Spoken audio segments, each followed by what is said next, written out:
Okay guys, in today's project video we're going to turn this sorry looking thing into this.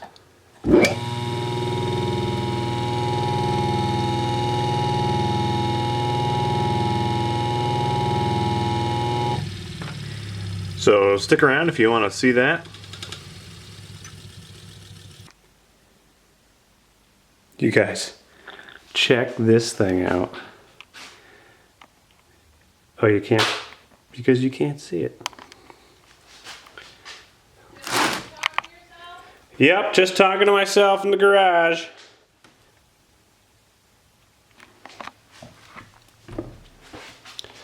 Don't judge me. Hey guys, got another project today. And this one I'm pretty excited about because I have been wanting another grinder. I have a little 6-inch grinder over here, which is fine. But because it's got these guards on it, it's hard sometimes to get the piece that I'm working on in here. So what I want to do is get like an 8-inch wheel for this one, and it's a little bit further out from the body of the motor. And with an 8-inch wheel, I'll have more. I'll just have better access to the wheel, which I'm excited about. And this one I picked up today at a garage sale for $5. The lady told me it works. I don't know anything about it. I don't even know who made it or who made the motor. It says AC motor something. I don't know if that is, looks like General Electric Company, Schenectady, maybe, New York, USA. And that's cool because my grandfather is from Schenectady and I live in New York right now, so it's just kind of cool to see a New York tool. I enjoy that. So I think first thing we'll do is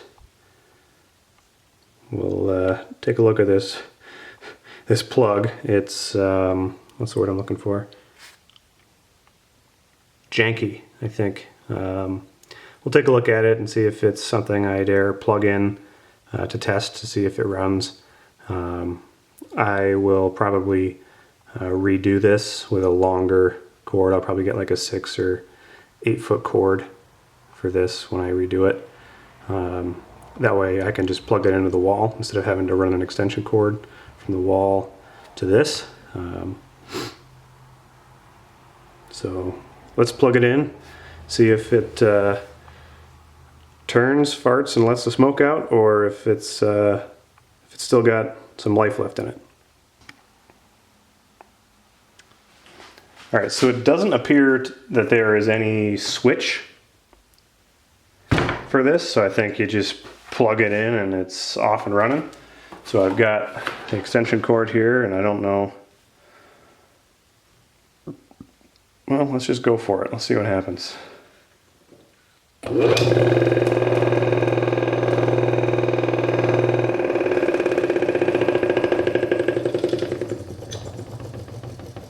Well, it runs.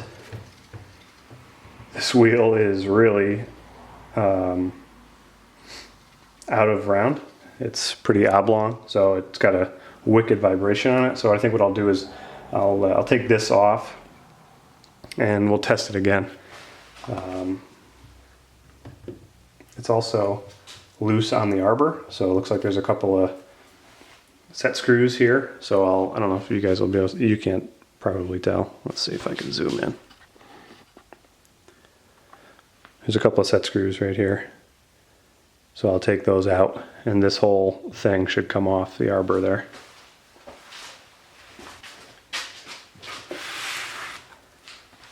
Let's see here. Ooh. Okay.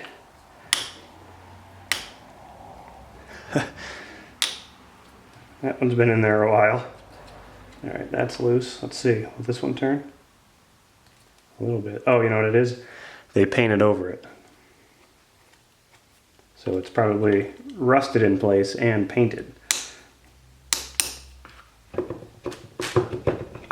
Okay. So there are those 2 set screws.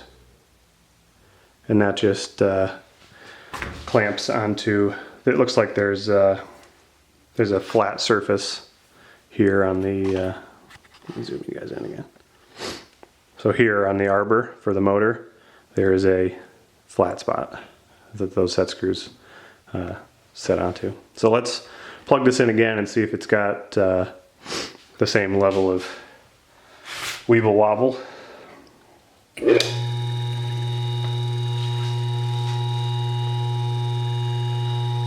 Nice.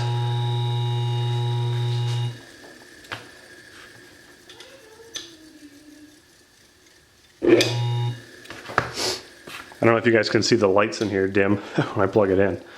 I wonder, I don't know what the horsepower rating on this is. I don't know anything about it.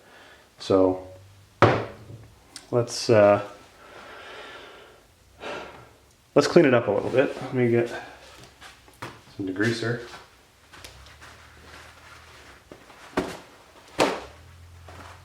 And we'll clean that tag up, see if we can get some more information.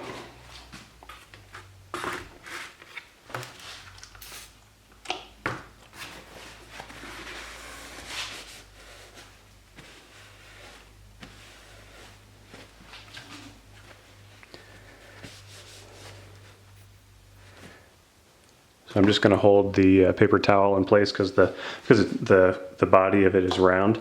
You spray it and it just wants to run off. So I'm going to spray the paper towel and let the paper towel hold it there and saturate that tag. Oh yeah, it's coming off. That's cool. The tag's in good shape.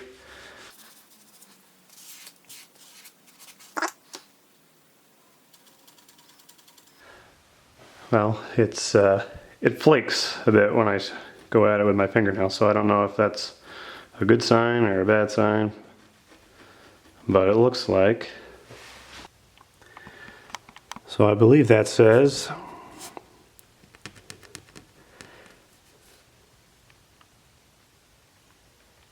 all right, let me just finish cleaning this stupid thing off and I'll show you. All right, so it says AC motor, model number 24015, type SA, frame is 147, form SI or S1, probably SI, 110 volts, 3.6 amps, 1/6 horsepower, speed is 1140, 60 cycle, 1 phase, time rating is open, number JC, Schenectady, New York, USA. So the speed on this is about 1/3 of what I would like, but for the wire, I'm gonna put a wire wheel on it, probably, a larger wire wheel. That might be fine. We'll see. Let's get into it. Okay gang, I'm trying a new camera angle. The camera is between me and the workpiece, so I guarantee you I'm going to bump the tripod like 8 times, so sorry for that. So I've never taken an electric motor apart, so this is going to be a learning experience for me, but I imagine these bolts or nuts have to come off. So I'm going to start with that. They are 3/8 size, and they're covered in paint, which is nice. So they're a little oversized, actually. Alright, that one's loose. Okay, so this goes through. I'm just going to put that back on the end like so I don't lose it immediately. And we'll do the same here. I don't know if you guys can hear the cracking of the paint because they just spray painted the whole thing. You can see the paint flaking off. So that comes off just like the other one.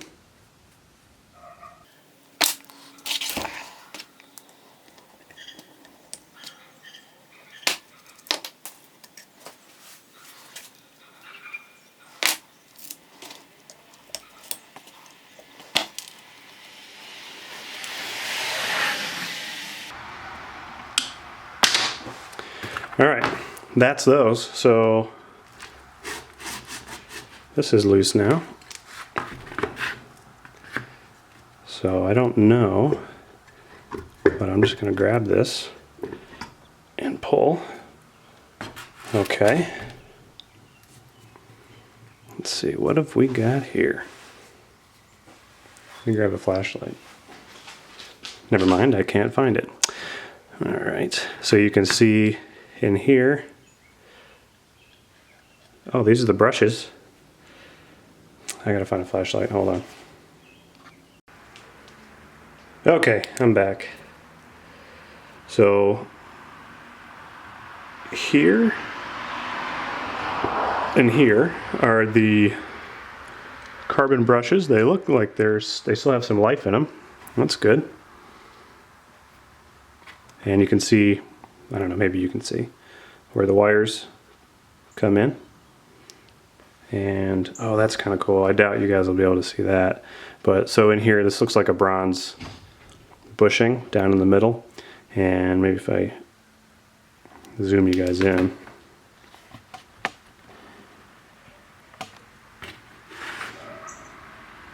And focus.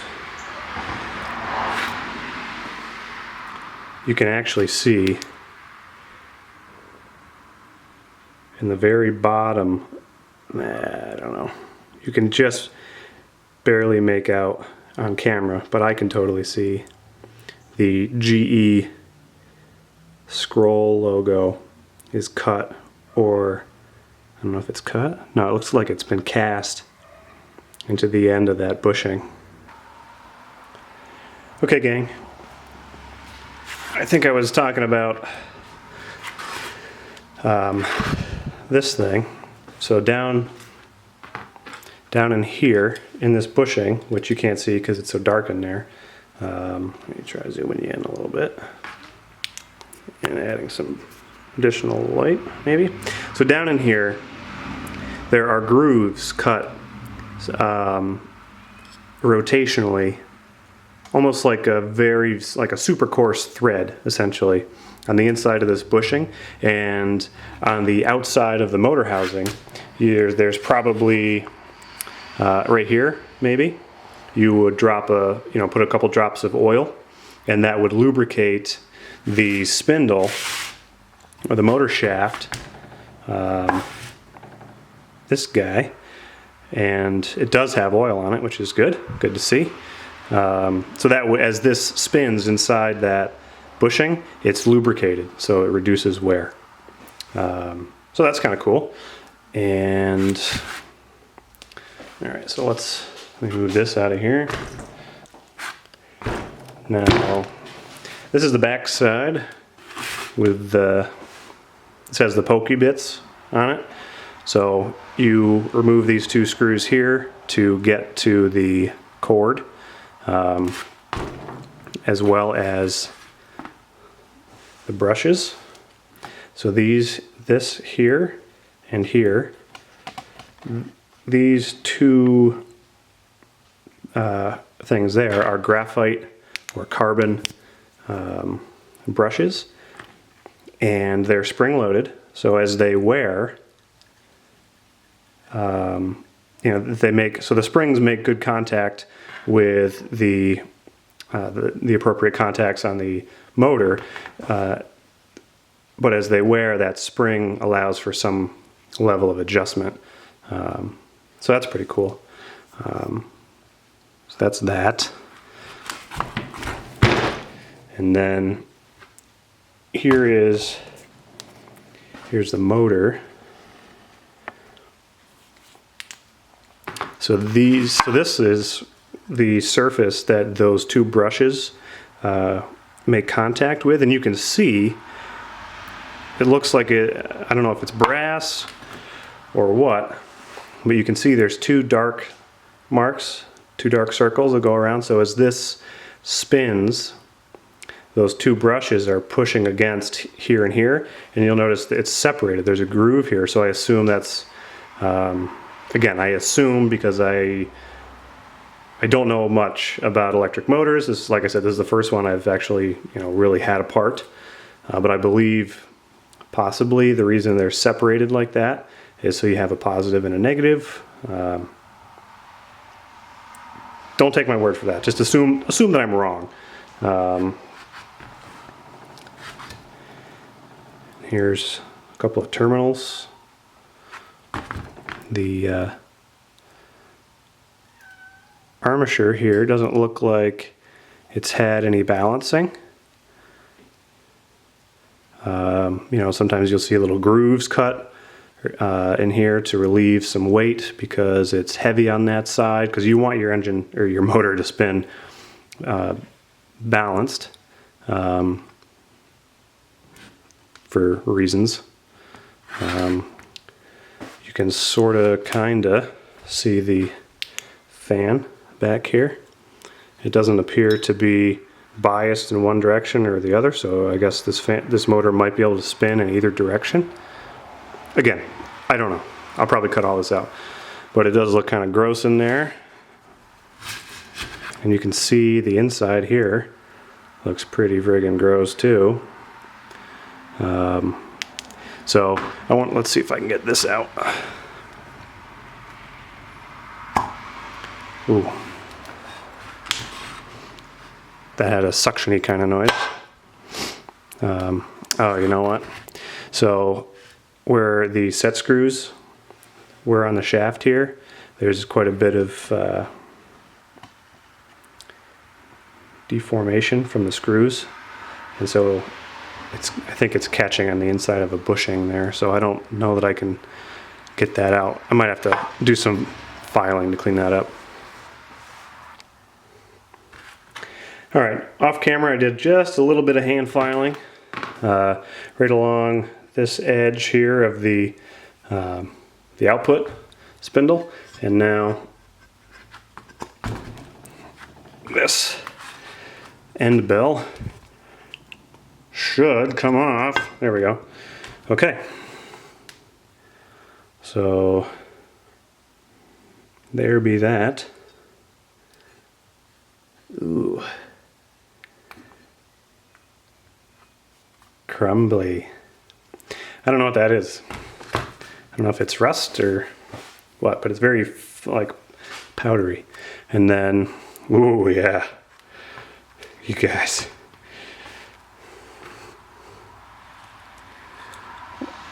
Oh yeah. Yum. Spread that on a cracker. So that's gross. I'm gonna clean that up because you can't have dirty tools, guys. That's, clean tool's a happy tool. I wonder if I can get that out of here. So this is that other end cap, and it also has those grooves cut, those oil grooves cut in it. It's gonna be kind of hard. Take my word for it, you guys. There's grooves cut in there for oil. So again, I assume this hole right here, which is out of focus, this hole right here is an oil hole. Right there. And so that would run down through, and in fact I can see there's a hole in the side where that would access those grooves for oil and lubrication. Okay, now what? I guess now I'm just going to start cleaning stuff. Let's start with this. I've just got a bristle brush, and I'm just going to use that to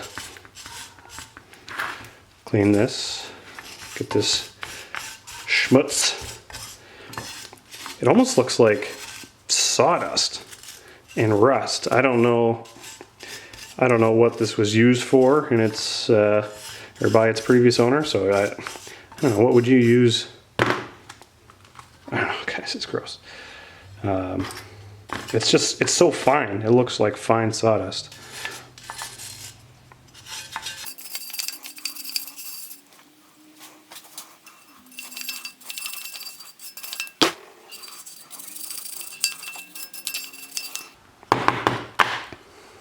Ooh. Where did that come from? I wasn't paying attention, and now there's a washer here, I assume, because it's oily. I assume it sat like right there. I'll have to review the tape for reassembly. Yeah, I bet you that's where that came from, because that surface is oily, and the back of the washer is oily, so it kind of stuck right there. All right, and again, using my deductive reasoning skills, I also see a spot here on the motor rotor, where that fits nicely right there. And if you notice, there's one over here. So I think that's where that belongs.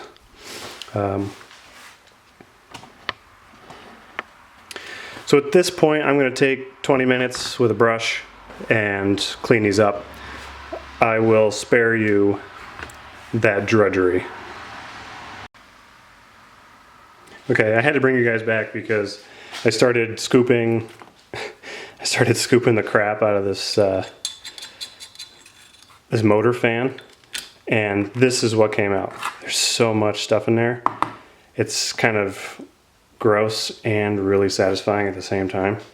And I thought maybe you would enjoy watching me scrape the schmutz. Although it appears I already got most of it.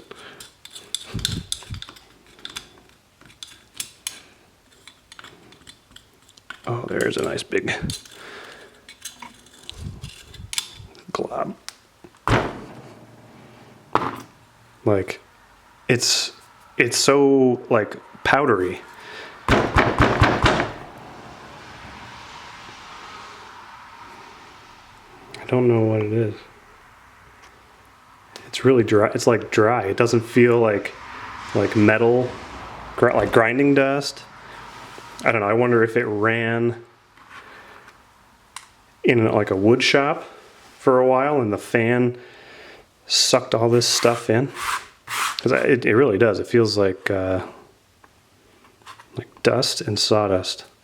So this thing would spin because the fan is here. It would draw air through this way to cool it, and it must have been in a wood shop for a while doing something, because it's just packed with this dry powdery stuff, and it's all over the fan blades too.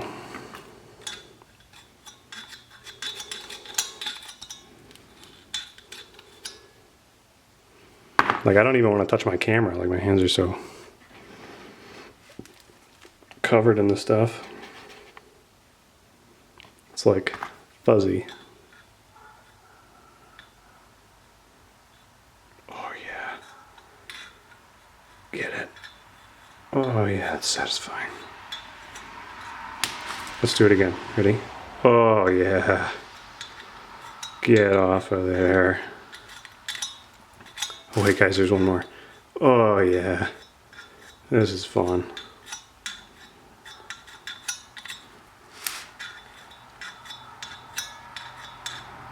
Oh, it's out of focus, you guys. I'm sorry. I'm not watching the camera. Let's see if I can get one on in focus.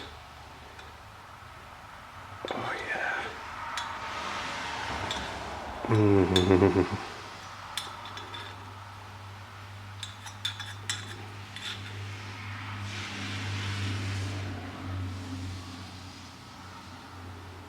gross. Okay, I'm just gonna keep going, and I'll bring you back when it's cleaned off. All right, let's go back to the body here and see if I can get the brushes and the cord out of here without too much fuss. All right, there's one.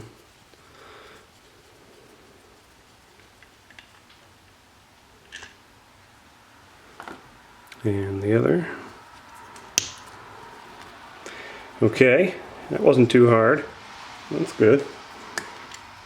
Oop, came right out. Okay. Now you can see. No, you can't, because I'm looking at it instead of showing it to you guys. So, hold on just a second. Turn my manual focus on. Focus, focus. Okay, here we go. So you got your pokey bits that go into your pokey bit receptacle in the wall. Your wires come in. And it's hard to see because everything is black and the lighting in here sucks. Sorry. But each one of these wires goes to one of these brushes, and so these brushes are what make contact on this out of focus plate over here. So these would make contact like so as this thing does its spin-a-thing thing. So this brush seems to have a stronger spring than this one. This one doesn't want to come out as far, whereas the spring on this one's like, boom! So these are round brushes. They look to be in pretty good shape. Still plenty of life left in them for my use anyway. But I do want to replace this with something else, something a little less sketchy. I guess if you're holding it like a normal person would hold it as you plug it into the wall or into an extension cord, I suppose, you probably would have a hard time getting your fingers in there. And again, it's only 110 or 120 volts. It's not going to kill you, but there's open wires right there, and then these don't feel all that flexible anymore. There's no real strain relief on here. So what I'm going to do is I'll sit down and take these apart and get this whole thing out of here, and then I'll get some new cord. And we'll wire that in. So that's that. Let me turn my autofocus back on. Hey, look at that, it works. Okay, so now that that is like that, I wonder if I can separate.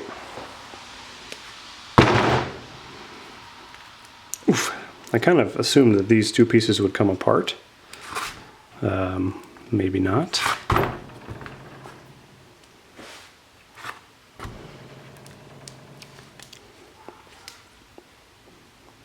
I don't really want to pry too hard, but I do want to see if I can get that apart.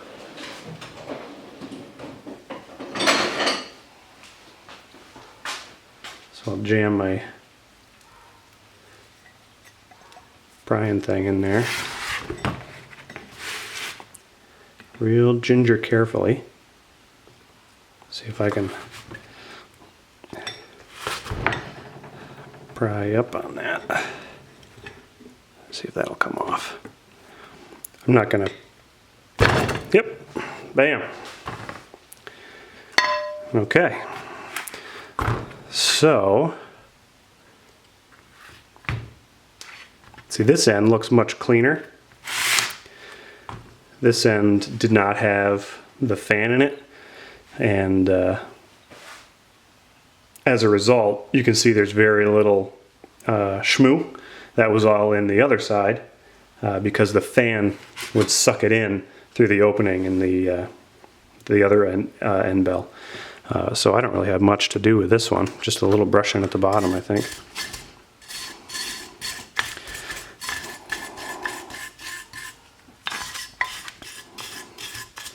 So I just want to remove as much crap out of here as I can, because I doubt I'll ever be in here again unless I put it back together wrong, which is very possible. But I'm going to get the crap off of it, and then I'm going to put it, the outside has got all kinds of grease and shit on it, so I'm going to clean that up in the degreaser. Set that over there. Screws with the screws.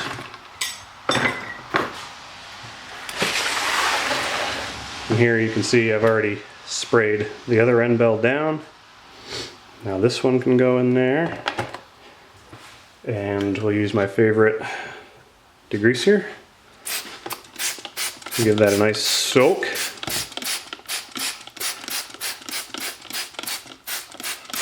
And I'm gonna let that sit. Oh, it tastes good. Excuse me. Licorice flavored, okay. So we'll let that chooch, and then I'll come in with a bristle brush, scrub it down, just try to remove as much of the crap off of it as I can. And I'll flip them over and I'll clean out the inside as well to remove the grease and grime from the inside. So at this point, it's a waiting game. So we're gonna let these sit, and I'll bring it back once I'm done scrubbing them down. Okay, so these have been degreased and scrubbed and hosed off, and I've decided that I don't like the paint, and I could just repaint it, but it's pretty, I don't know, it's pretty flaky in spots, and I don't want to spray paint it and then have, you know, chips coming off of it, so the new paint won't stick real well. So what I'm going to do is, I've got some paint stripper, and I'll strip the paint off of these. You know, it's just paint on stuff. You just brush it on thick, and you let it sit for like a day, 24 hours or so.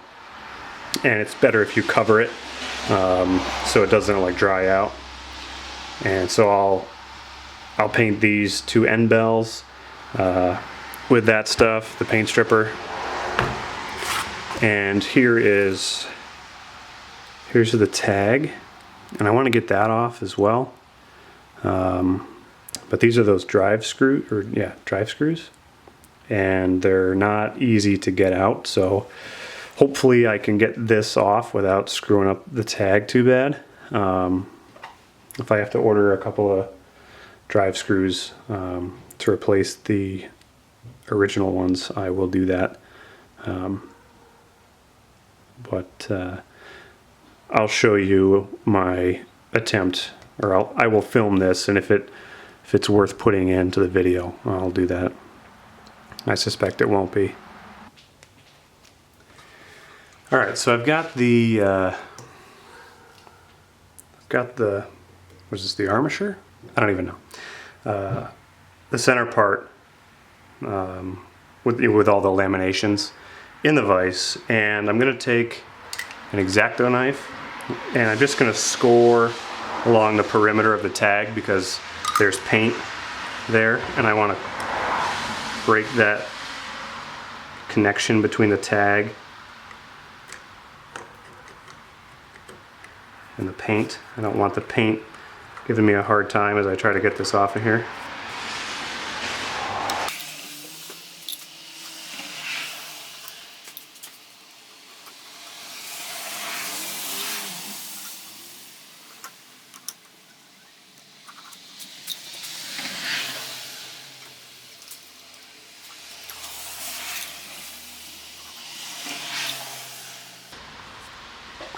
All right, so I was able to get the edge of the knife underneath the tag all the way around the perimeter, and I'm just going to see if I can.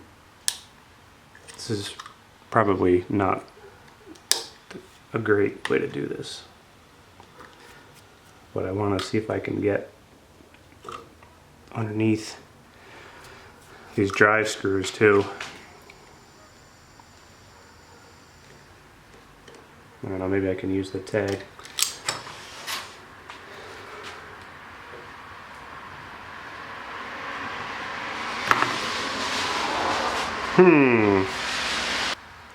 I wonder what the best way of doing this is. I'm going to think about this for a minute, because I don't want to bend or rip the tag trying to get these screws out. So let me try to think of a better way. Okay guys, here's what I did. I have this like chisel rasp thing, and I just put it up underneath the edge of the tag and was able to pry, and this one came right up. So that little drive screw came out. Actually, this looks like a little nail. It's interesting. So this end is free. So let me turn this around. What do you think? Can I get lucky on this one too? Hey, Justin. Yes.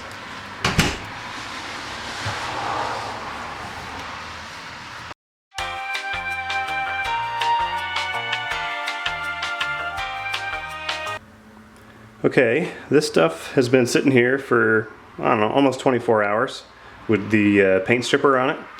And I just used this clean strip paint and varnish stripper that I got at Home Depot.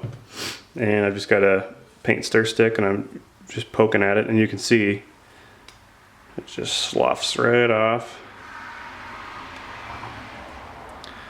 So I'm just gonna put some gloves on, because again, that stuff is nasty.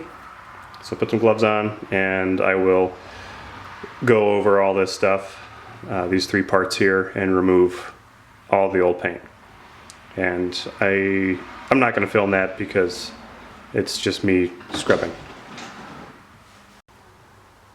Alright, these cleaned up pretty good with that paint stripper. Looks like they might have coated it with like Japanning and then primed it and painted it, or painted it. It's been painted a couple times maybe. But I'm going to give it a fresh coat of smooth. I'm going to give it a fresh coat of black paint to cover up some of this like old primer stuff. And this is interesting. I don't know if you guys will be able to see this. Let's see if I can zoom in here.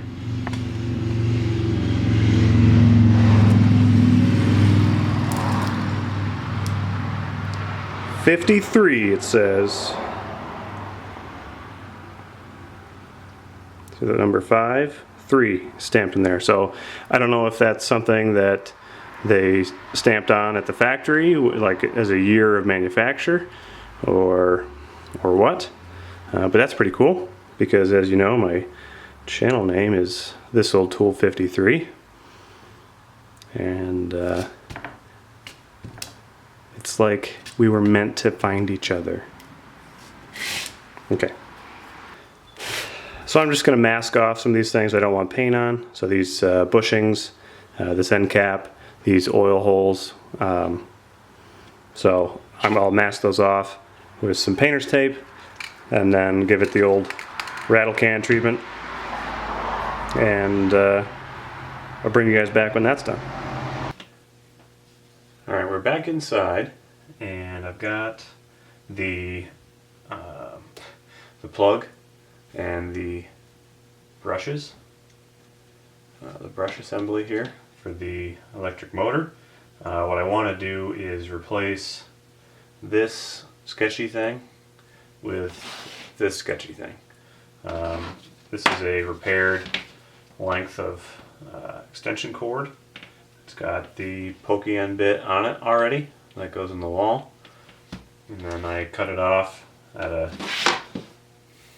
kind of a long length, but I'd rather have a little bit longer power cord than short.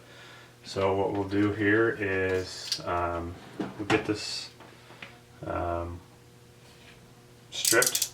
We'll cut off the insulation and strip it down to the bare wire, and then we'll start taking this apart and see, well actually, let's do this. Let's start with this, so once we get into it we can figure out what it is that we actually need. So this is coming apart relatively easily. That's just a 7/16 nut right there.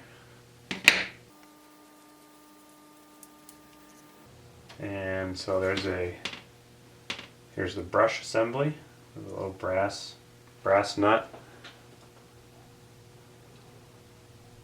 and a spring,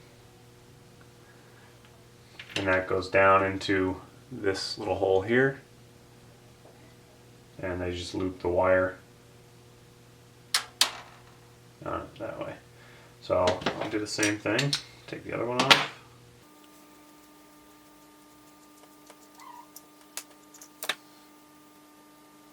So on this one, it looks like,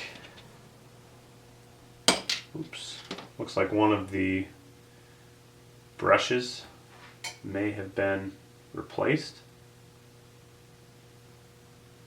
Well, maybe not. But the spring on this one is far and away different. Whoa, framing. Here we go. Far and away different than the other one. It's pretty messed up. So once I'll finish getting this thing taken apart, and then we'll bring you back. Okay. Now we can cut this. We'll strip this back and see what we have for wire. Okay. So now we've got those peeled back. I'm just going to use my wire strippers here to get the insulation off the individual wires.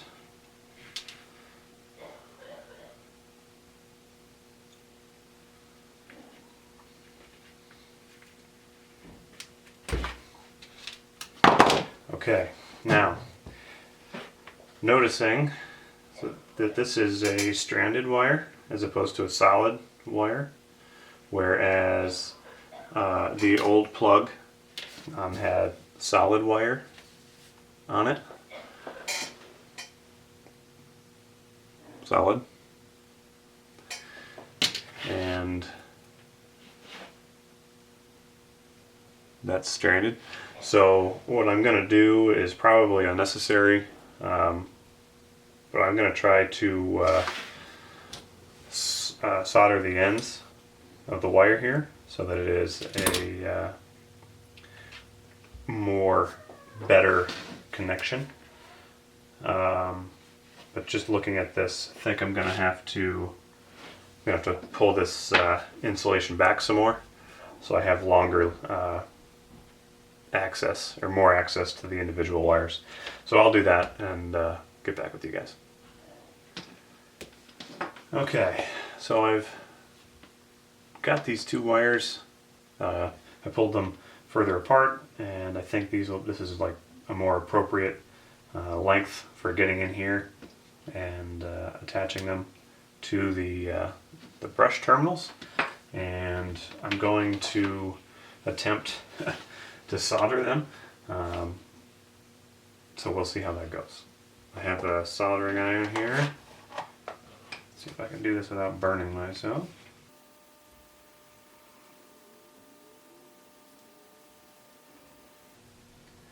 Alright.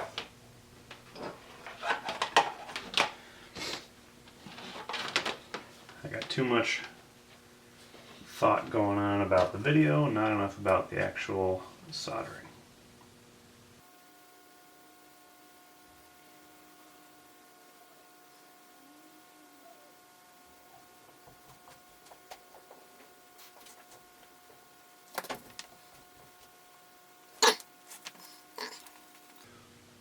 I don't know if you guys can like actually see any of what I just did, but that's alright. If you want to learn how to solder, there are a lot better videos on YouTube than anything you're going to see me do. 2 poorly soldered wires. I'll let that cool for a little bit. And then while that's cooling, I'm going to take this cover plate or cover panel, brush housing, whatever you want to call it, back outside. I'm going to hit it with some degreaser, and I'll pick at any of the loose paint that's on here. I didn't put the paint stripper on this because this is plastic. It's like that Bakelite plastic, and I just don't know if the paint stripper would react negatively with this plastic. So I'm going to clean it with degreaser, and then I will paint this. I'll spray paint this like I am spray painting everything else. And then once the paint is dry and good to go, I will wire this up. Alright gang, I got the brush housing cleaned up, and I've installed the wire. I didn't bother to film it because with the tripod that I have, I couldn't get a good angle because my hands are 8 times the size of what it is that I'm working on. There's nothing to show. And honestly, the focus and the lighting are not cooperating. There you go. So it's all back together. Try to get whatever. So now I'll tell you about the other end. This was a garage sale extension cord that was repaired, and so I didn't put this end on originally, and I was like, well, you know what, it's probably fine. It's kind of hard to screw these things up, but I figured I'd take it apart and look at it anyways, just to be sure. And whoever put this end on didn't tighten the connections, so the wires were hooked around the screw, but they were like loose. So when I pulled this out, it just came right undone. So it took me 4 minutes from the time I decided to take this apart till I had it back together correctly to do this. And so if you guys ever end up, finding some kind of electrician's work done by somebody else, don't assume that they did it right. Don't assume that they know what they're doing, because the 4 minutes I spent correcting this is a lot less time than me assuming that it was fine, plugging it into the wall, and having a bad connection, and then having the motor not run properly, and then have to troubleshoot the whole motor thing. Now that I know that that's got a good connection, I trust that, okay, this is good. If I have a problem, I'm pretty confident this end of the plug is not the problem. So it's just one less thing to have to troubleshoot later. So it's worth it to check somebody else's work. Lecture over. Alright, here it is. I'm calling this the exploded view parts diagram of the electric motor. You've got the 2 end bells, the middle bit, I think armature, unless this is the armature. No, field windings, armature. I don't know. I probably should have looked that up so I don't look like an idiot. Too late! And then of course the hardware and the thingamawhatsit that holds the wheel. So let me get organized a little bit here, and we can start putting this back together and then see how badly or how well I did. Just a couple things of note here, and I don't know that you guys will see this. Right here it says 24015. So here's the tag. I redid it. I simply flattened it as best that I could, and then I spray painted it with black spray paint, and then used some 400 grit sandpaper to remove the paint from the high spots. And it came out okay.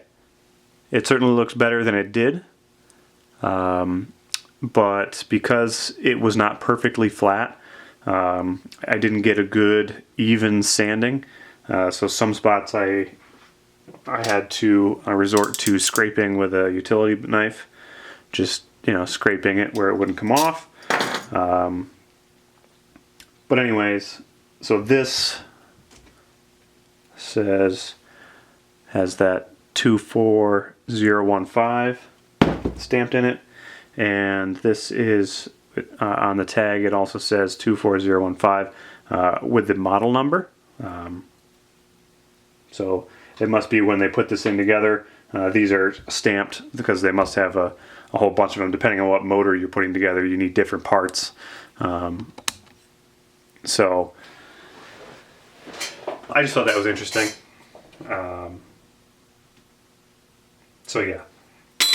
And the tag repair method, I learned that from Keith Rucker over at Vintage Machinery. I claim no credit for that. So thank you, Keith. It's a good tip. So let's start putting this back together. What I want to do is I want to get these through bolts ready. So I'm going to just take one of the little acorn nuts off one end of those,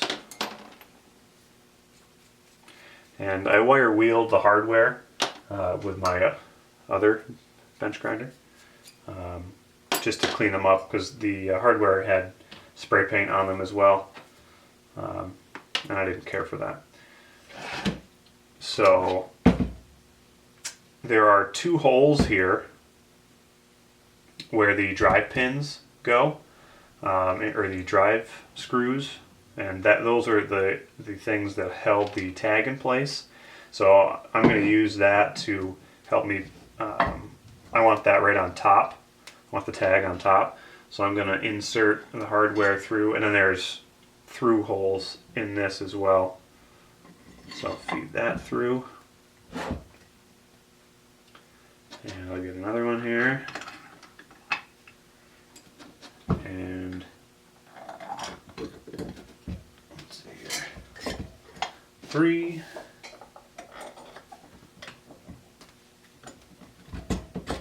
And 4. So now that those are in there, I can tip this. I can tip that like so. So this is the motor rotor, and the short stubby end goes into the recessed blind hole in the back. So before I stick that in there, I'm just going to wipe it. I'm just going to wipe the shaft clean. I want to make sure that there's no debris on the shaft. And I'm also going to oil it, because everything is better well lubricated. Just smear that on there. And I'm going to attempt to drop that straight in, like so. And here's the other end bell, and that will just drop on. But first I'm going to lubricate the shaft here as well. And again, wipe it down to make sure that there's no abrasive debris. I don't want any of that stuff. And just lube that up. And that on. That's a nice tight fit. That's good. And now I'm going to rotate. Okay, there we go. So I've got one of my screws. You guys can't see that. Hold on. I'm sure you still can't see that because of the lighting. But I just pushed one of the 3 bolts through. Now get the acorn nut on the other side, and I'm just going to do that for all 4 of these. And I'm just going to do these finger tight for now. Oh.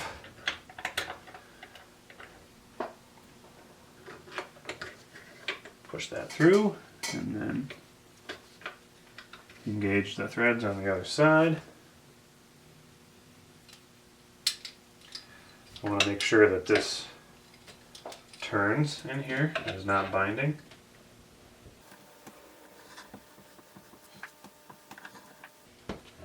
Okay, it does turn. There is some resistance, but I'm not sure if that's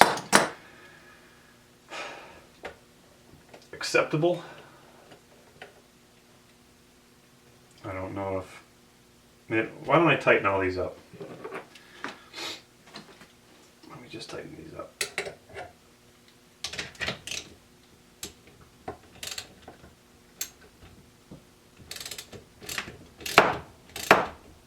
These nice and tight. And hopefully that will address any... It should straighten itself out if everything's equally tight, right? And there's the air conditioner.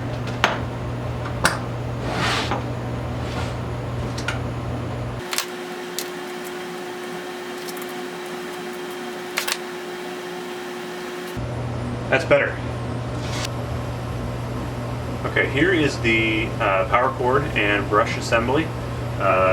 That simply gets screwed into the side of this end bell. There's a hole here. It's hard to tell, the lighting is poor, and everything is black. But these 2 brushes will make contact down here. And I've got 2 machine screws for that. Get that one started. And this one.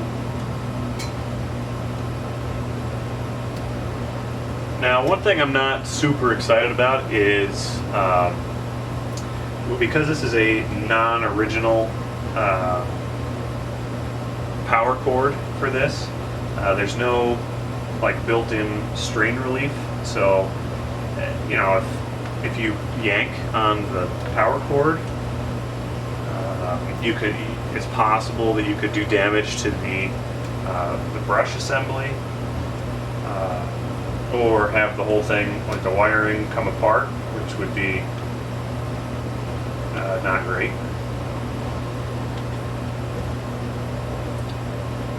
Obviously.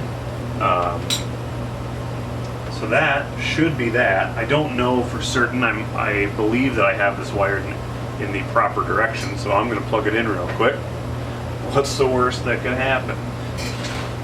And again, this spins freely, so that's good. And we'll plug it in here and let's just see what happens.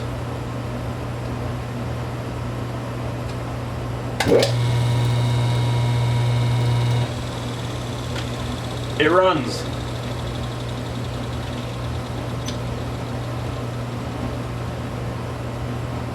I don't smell any horrible smells, but I'm going to plug it in and let it run for a couple minutes and see if it gets really hot. Just see what happens.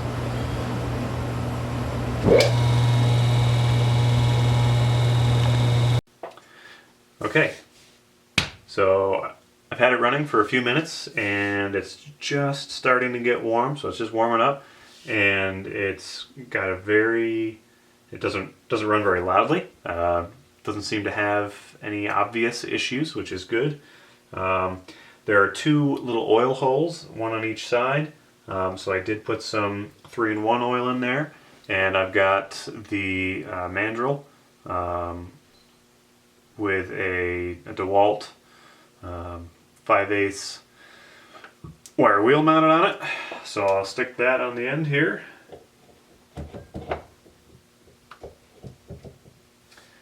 And it just attaches, like I said, it's got a couple of grub screws or set screws that attach to the, there's a flat spot on the output drive. So let's see. Bam, there we go. Now I will say that there is a slight amount of run out, but it's not because of the spindle on the motor. The spindle on the motor is nice and true. There's no run out there that I can tell. But the run out is because the set screws push the mandrel just off center. As you tighten it down, it's pushing it up away as it clamps onto the output shaft of the motor. So there is a little bit of weeble wobble. For wire wheeling, that's not a problem. For grinding, that would be a problem, because you would remove material from your grinding wheel through use unevenly. So after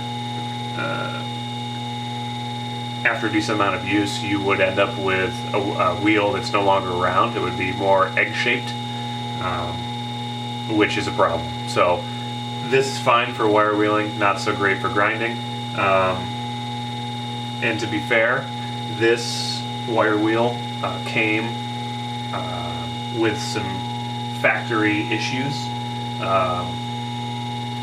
Here's a little ball peen hammer here. I'm gonna hold it still. It's got a high spot. I don't know if you guys can hear that.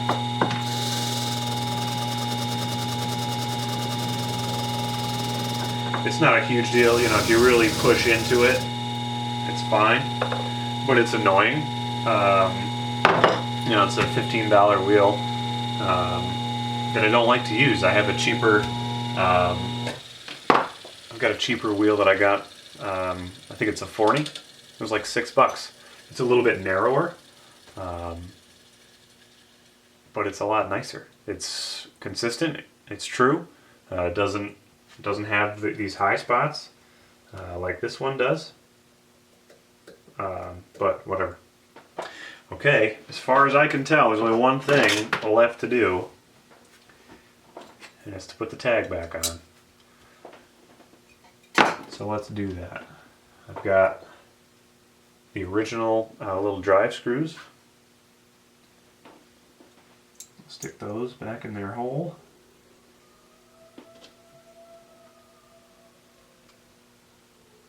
Stick those in there. And I've got a nice little ball peen hammer. And we will just tap those home. Actually not happy with this one, the way it went in. They're a little bit, they're not straight, they have a little bit of a, I don't know, I'm not going to be able to show you guys this. They're bent because the curvature of the motor requires that it be bent, and I put it in backwards. So I took it out, putting it back in, bam. Happy with that. Like I said at the start of the video, I've never had an electric motor apart. Well, that's not true. I've taken them apart, but they didn't run. They didn't work when I put them, or when I took them apart, and I was much younger and didn't know what I was doing, and I never put them back together. I took it apart just to see what the insides looked like, and then they went in the trash because they didn't run. This is really cool for me. It's opens the door, I guess, to can you guys hear my cat? Lily!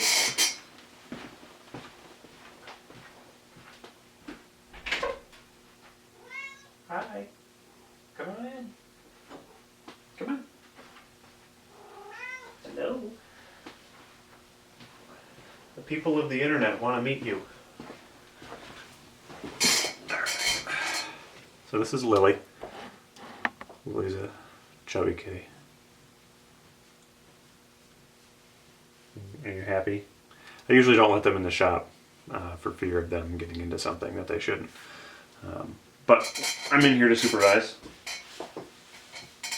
Anyways, like I was saying, so this is my first electric motor project, and they're very simple.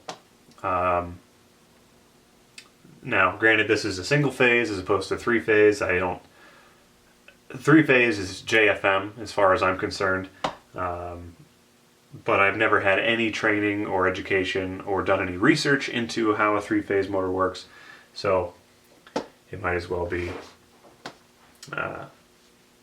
magic.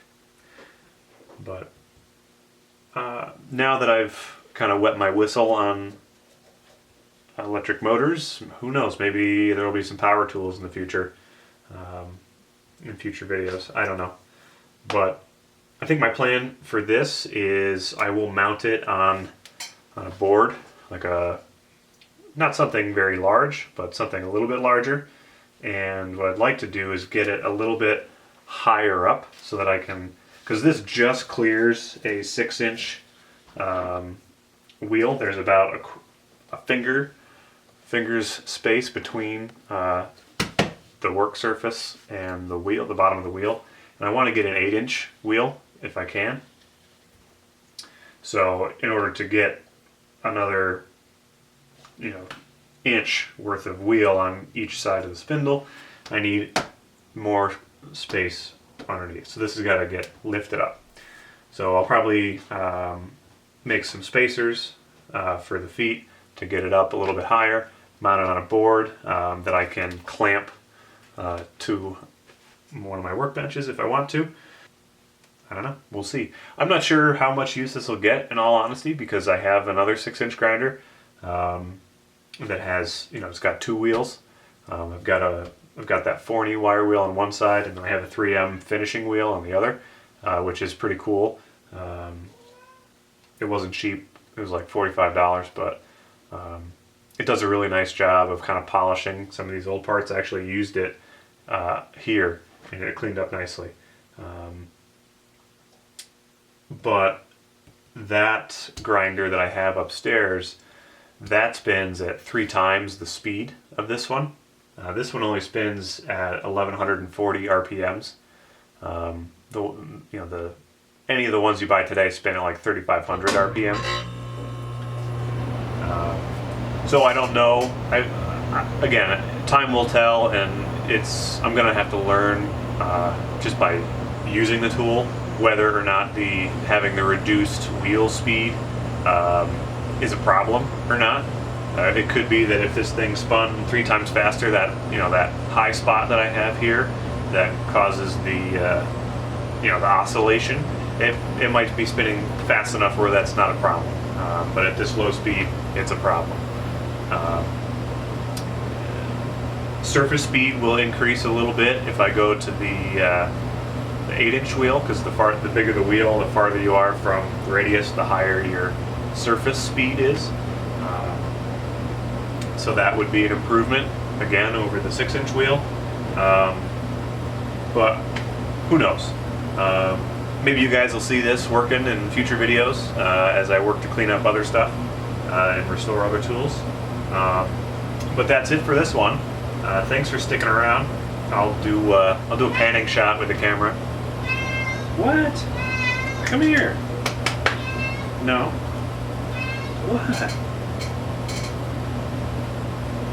I'm trying to wrap up my movie. Anyways. So here's a decent shot of the tag. Now that it's been cleaned up. You can see I've got a satin black paint on it. I like it. I was going to do red, but it's a gloss red, and I don't know, with it being this old, I think the black just suits it better. And there's the wheel. But anyway, General Electric Company, Schenectady, New York, USA. So thanks again for sticking with me till the end of the video. I appreciate it. I'm new here on YouTube and trying to build my channel into a place where like-minded individuals, people who like old tools and seeing things salvaged from the scrapyard or you know, rescued from a bench where it served somebody for a long time and they're no longer working in the workshop. They're retired guys. I want to use this. I want to put it to work for.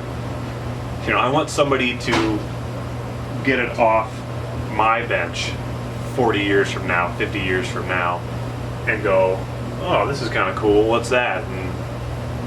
And be able to use it. I want these things to last because they were built to last. They don't make them like that anymore. I mean, this is all like, yeah, I've got modern cordless power tools, and they're very handy.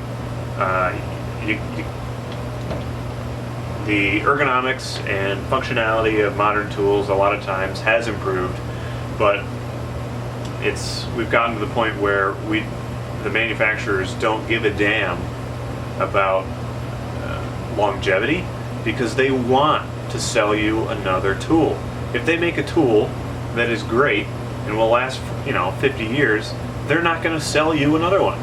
They want you to buy another one. So instead of buying cheap Chinese shit that comes in across the Pacific Ocean, I would rather buy something that was made in Schenectady, New York, USA, in a factory down the road from my grandfather's house when he was a kid, and put this to work.